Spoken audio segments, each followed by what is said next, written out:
Hina jangan negara ini dipijak sesuka hati, Majlis Perundingan Melayu kata. Bukankah ini contoh kita sekarang dah kena pegang telok, bak kata orang utara?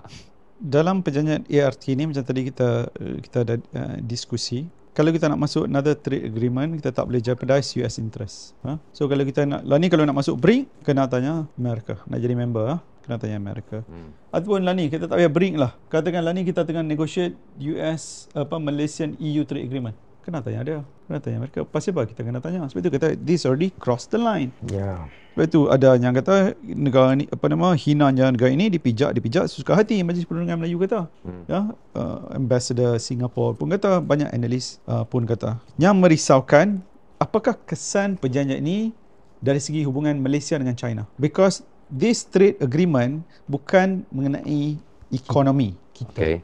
Di antara Malaysia total Malaysian size of Malaysian trade to America, not even 2% of American trade globally. Kecil. Doesn't make impact. This is to contain China. Sebab apa contain China? Article 5.2 on export control, sanction, immediate investment security. Kita tak boleh basically untuk contain Huawei, ZTE dan segala peralatan. Termasuk lah ni dalam agreement kata kalau American sanction, kita kena mirror, kita kena ikut.